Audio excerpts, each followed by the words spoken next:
GFM's TV.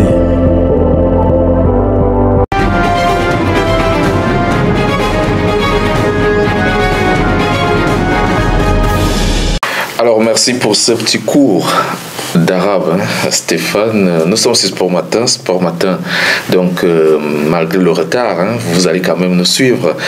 Dans quelques jours, donc, l'Inde va accueillir la Coupe du Monde féminine U17 et les 3 représentantes africaines peaufinent donc tranquillement et sûrement leur préparation, surtout avec sérénité et confiance. Les Super Falcons U17 du Nigeria sont en stage de 10 jours du côté de Kokaeli, c'est en Turquie, et s'envoleront donc le 6 octobre prochain pour l'Inde.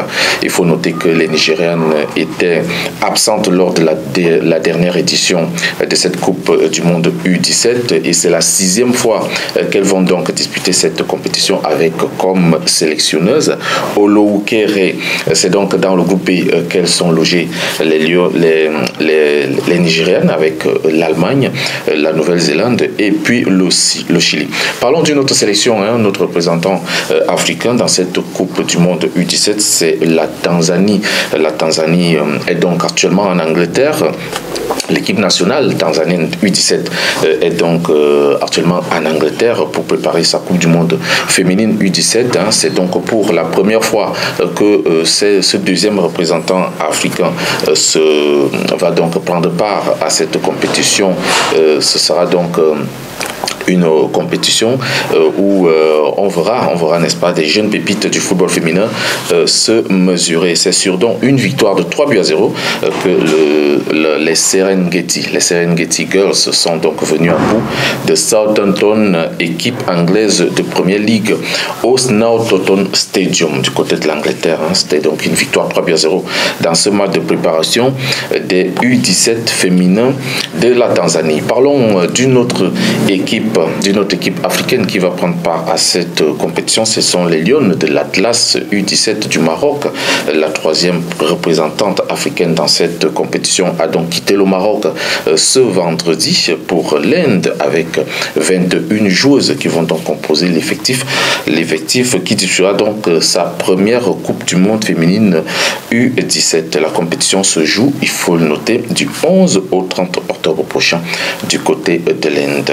Restons dans le football féminin et parlons des Banyana d'Afrique du Sud, championnes d'Afrique en titre. Elles vont donc disputer un match amical le 8 octobre prochain. Ce sera face à l'Australie du côté de Londres. Le match compte pour les préparatifs de la Coupe du Monde féminine prévue en juillet prochain. Et pour la circonstance, la sélectionneuse Désirée Ellis a convoqué 23 joueuses donc pour commencer, n'est-ce pas, la préparation de cette compétition. GFM's TV.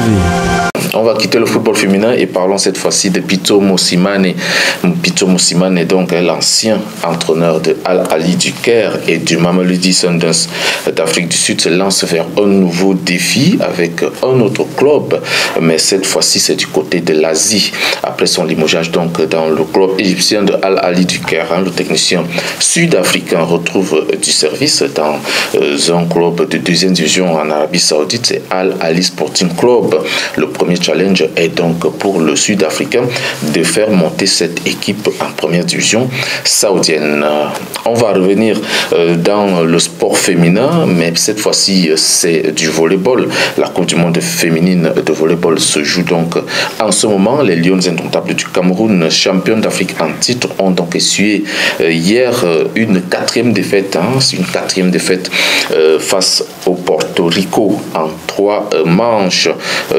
C'était donc une défaite en 3 matchs. C'est quasiment terminé pour le Cameroun dans cette compétition, même s'il y a un dernier match demain face à l'Italie pour peut-être sauver l'honneur. On s'attend à un match compliqué pour le Cameroun lorsqu'on sait que l'Italie a battu le Kenya 3-0. Parlons cette fois-ci d'un séminaire de développement du leadership technique FIFA qui se déroule donc du côté du Ghana avec la présence de 21 directeurs techniques des pays membres membres de la FIFA, une initiative qui va donc vers le développement technique du football africain.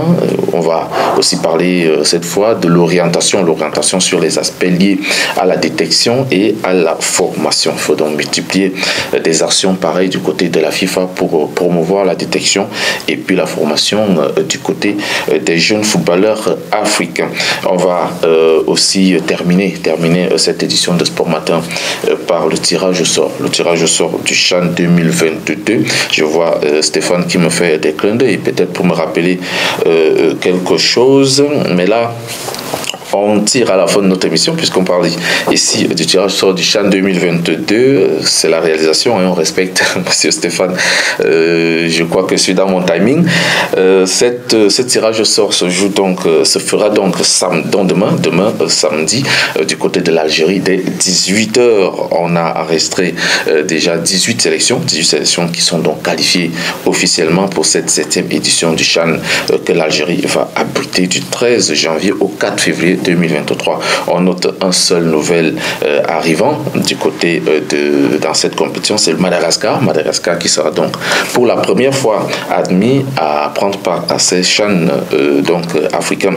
Le retour dans les scènes aussi des éléphants de Côte d'Ivoire est à signaler. Cette équipe qui a écarté le Burkina Faso, c'était au tir au but. Et puis on va également parler de la présence de l'Algérie qui est pays hôte de cette compétition, sans oublier le Maroc. Le Maroc est, n'est-ce pas, tenant du titre. On va aussi, n'est-ce pas, citer le Cameroun qui va participer à cette compétition, la République démocratique du Congo, bien évidemment, l'Angola, le Congo, l'Éthiopie, le Ghana, la Libye, le Mali, la Mauritanie, le Mozambique.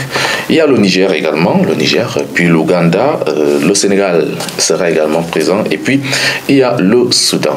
Mesdames et messieurs, c'est terminé pour Sport Matin. On se retrouve mardi pour une autre sortie, n'est-ce pas, pour parler certainement des informations archi nouvelles qu'on va enregistrer au cours du week-end. Ça a été un plaisir. Prenons rendez-vous pour mardi et à très vite.